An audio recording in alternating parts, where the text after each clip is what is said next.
VJ about learning a language. In the first part of the discussion, they are talking about the course VJ will study. First, you have some time to look at questions 1 to 7.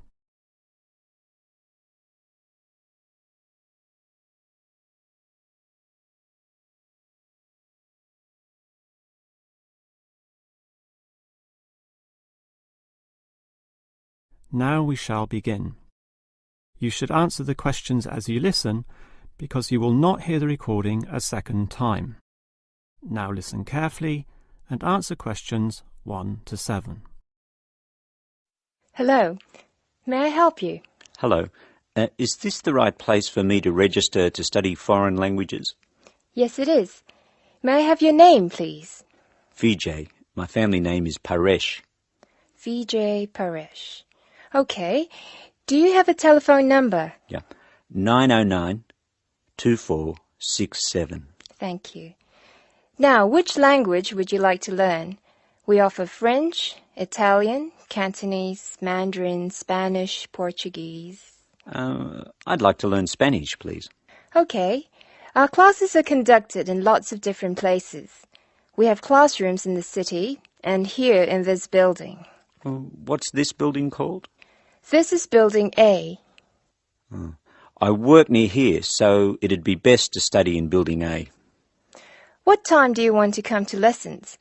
They go on for 3 hours and they start at 10 a.m., 4 p.m. and 6 p.m. I wish I could come to the daytime lessons, but I can't. So 6 p.m, please. That's our most popular time, of course. Have you ever studied Spanish before? No, I haven't. We describe our classes by level and number. Your class is called Elementary 1. Okay. When will classes start? Elementary 1 begins, just a minute. It begins on August 10. Great. Now what else do I have to do? Before you hear the rest of the conversation, you have some time to look at questions 8 to 10.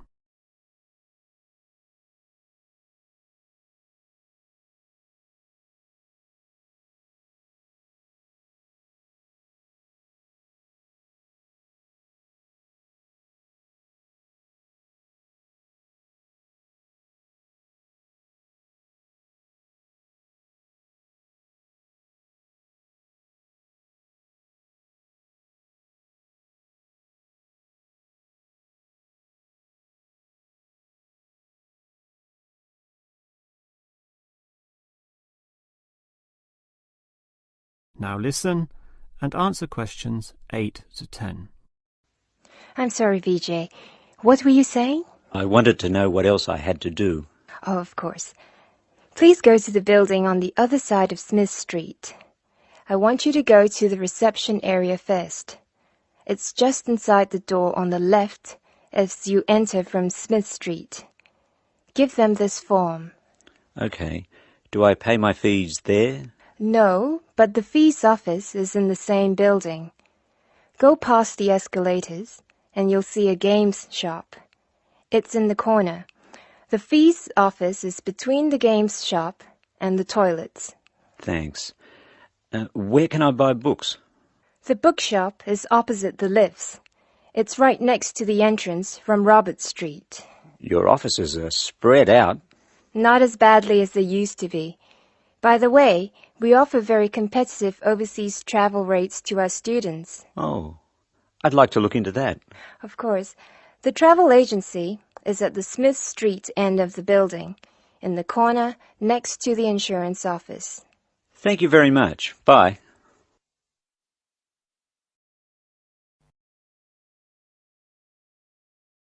That is the end of part 1. You now have half a minute to check your answers.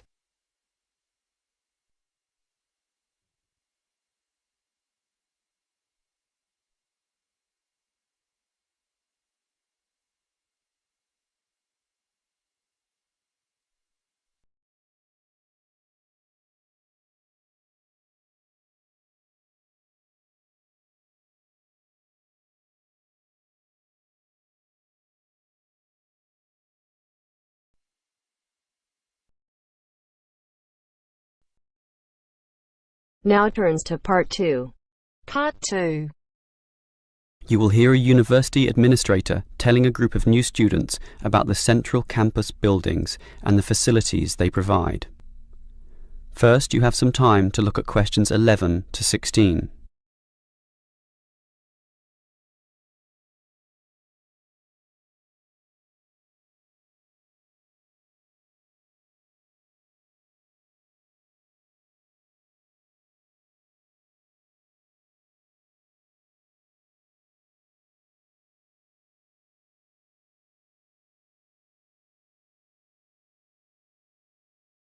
Now listen carefully and answer questions 11 to 16. Welcome everyone to the Brandon Complex, the geographical and we could say spiritual heart of this university. This is basically where everyone eats too, as you can see by looking around. There are many different cuisines here, Chinese, Indian and Middle Eastern, plus the usual fare of a local type, all in that corner over there. We have many shops here too, but the biggest is Wilson's right there, providing clothing and hardware. That's next to all the restaurants. Now, on the opposite side of Wilson's we have 3 shops. The one in the corner there, closest to the restaurants, is for DVDs. Yes, the DVDs are cheap and affordable, and you can also rent DVD players as well. Moving on. In the corner directly opposite Wilson's is the Student Union office. Incidentally, you are all encouraged to join the Student Union, as a Student Union card gives you many benefits, including discounts on basically everything you can buy here at the Brandon Complex. Outside this complex, on the other side of the road, you can just see it from here in fact, is a building that we call by the rather unusual name, the H Building.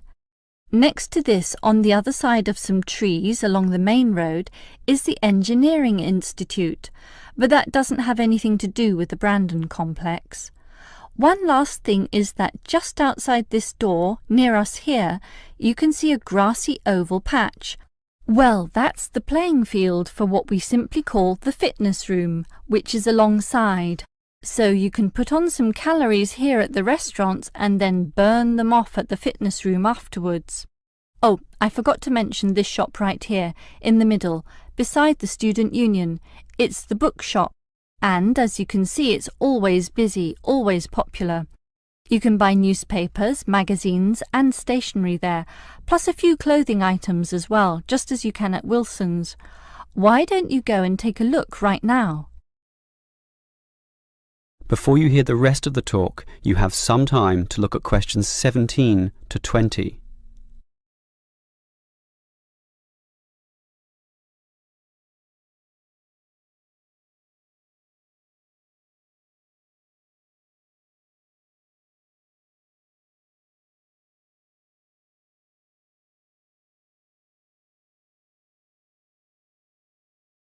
Now listen and answer questions 17 to 20.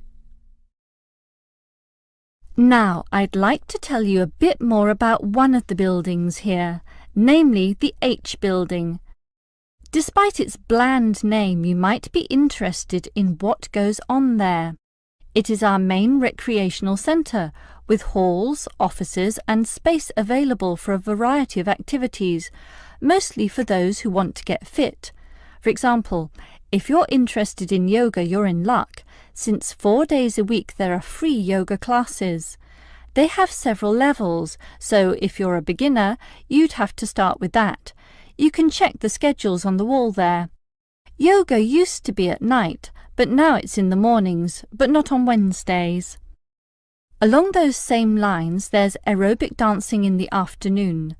This shares the same room as the badminton games, which are on Mondays, Wednesdays and Fridays. The aerobics are on the alternate days, Tuesdays and Thursdays, and it's not restricted at all. Everyone is welcome to join, although the instructor may divide you up, of course, according to ability. And, just to show how diverse the H Building is, there's even some spiritual solace available there, inside the multi-denominational prayer centre. with individual booths and a variety of holy scriptures and texts available to read from all the major religions of the world. That's open all day over the weekend, but not at night time when the rooms are for private booking. Finally, for those of you of a cerebral nature, the University Chess Club operates at night. That's open from 8 p.m. every, is it Wednesday or Monday? No, sorry, Friday. And I think it closes at about 11:30 p.m. So, there's something for everyone in the H building.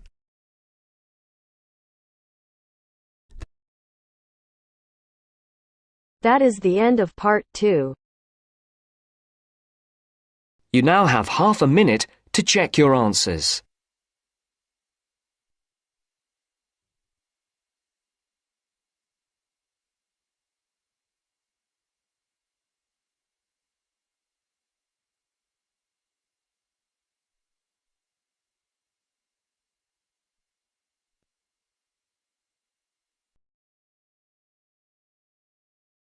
Now turns to part 3. Part 3. You will hear a woman talking about a number of different beaches to a group of tourists. First, you have some time to look at questions 21 to 25.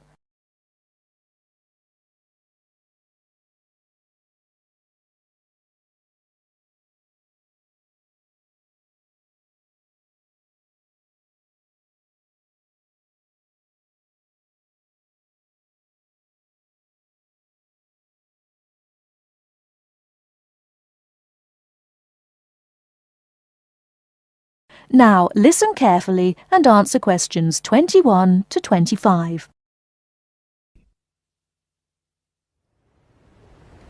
Right, let's move on to the beaches here, which are absolutely beautiful. You do have over 100 to choose from. They're mostly sandy beaches, and they vary from the largest, which is 2.5 kilometres long, to tiny sandy coves. But there are a few that I'd really recommend you to visit. So, looking at this pamphlet, first of all, there's Bandella Beach. This beach is 1 kilometre away from the old fishing village of Bandella, which is a beautiful spot. If you park in the car park behind it, there's a small path which leads down to the bay. It's very pretty because the whole beach is backed by pine trees, so it's very sheltered. The beach itself is very clean, and the water is shallow and safe. That, together with the soft sand, make it an ideal beach for children and non-swimmers. A little further round the coast, again to the east, in the eastern corner of the island, is the spectacular Da Polata Beach, which is basically a long inlet. The land around this beach is marshland. It's all marsh, and there's a stream which winds through it, and the stream goes into the sea. And the beach has lovely pale gold sand.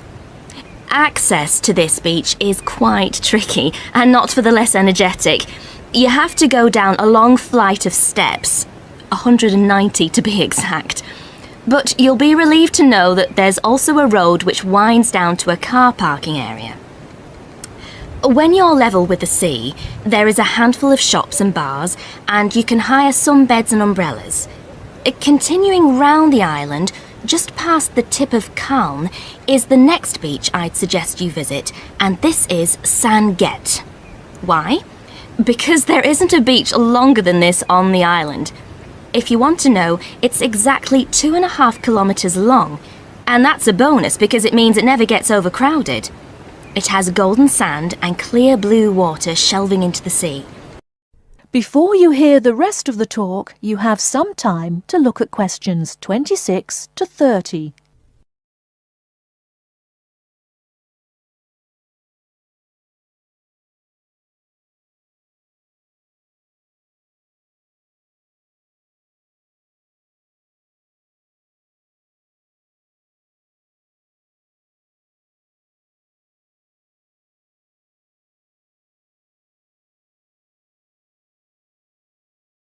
Now listen and answer questions 26 to 30. It has golden sand and clear blue water shelving into the sea. There are several beach restaurants to choose from, and water sports are available when the water is calm. But check first. This beach operates a flag system, as the sea can get rough, and you should always swim between the flags. There's a large car park which gives you easy access to the eastern end of the beach, but the western end is much quieter and more wild, as it is harder to reach. Blanaka is another popular beach, just in the northwest corner of the island. It has incredibly white sand and sparkling water.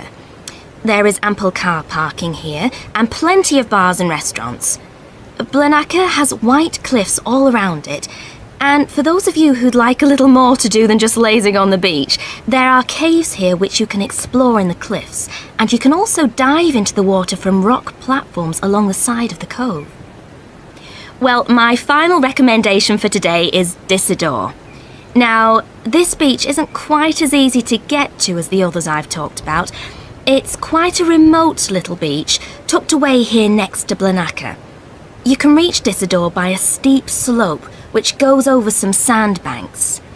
The beach itself is small and pretty, with a reddish-coloured sand and some stony areas on its eastern side. Despite being quite small, the bathing is good, and you can also go fishing here from the rocks at either side. It's a good idea to take some food and drink with you if you decide to go here, as there's only one little bar which isn't always open. So, that should give you plenty of ideas to choose from over the next 2 weeks, and if you have any further questions... That is the end of part 3. You now have half a minute to check your answers.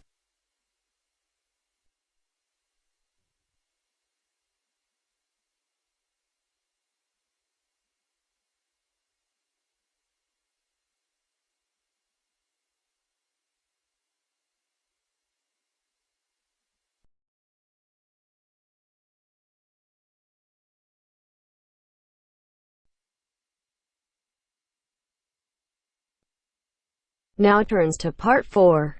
Part 4. You will hear part of a lecture about product life cycles.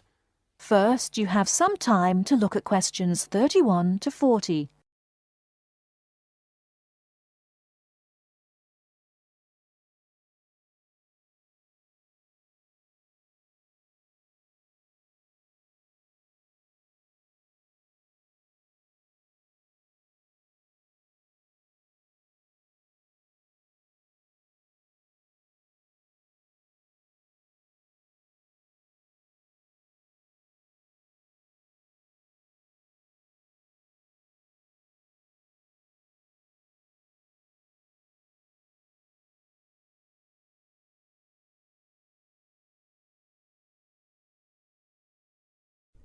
Now, listen carefully and answer questions 31 to 40. I'm going to begin my lecture today with a look at product life cycles. Now, as we go through the product life cycle, I will be trying to raise some issues which are important with regard to each phase of the cycle. I won't have all the answers for you this morning. This one of the lecture series is just to get you started and, I hope, interested. Let's start with the first phase of the cycle, that of product design. This is really the most important part of the cycle. We often talk as if it is consumers who are responsible for recycling, and so they are, but in reality, the major responsibility must be borne by designers. They can design products where recycling is easy and cheap, or difficult and expensive. In the latter case, the likelihood is that recycling, though technically feasible, will not in fact take place. Now, don't jump ahead, because the second stage is not product manufacturing, but rather that of materials acquisition. This is the activity we do when we mine coal or other minerals such as gold or iron or copper. In addition to mining, there is harvesting, which includes the cutting down of trees as a first step in the making of furniture or paper, or fishing. These activities have costs which are not only money costs. Pollution is one of the extra costs. We have also to think whether the resources we use are renewable, such as trees, or not, such as coal and other minerals. The third stage is not manufacturing either. It is materials processing.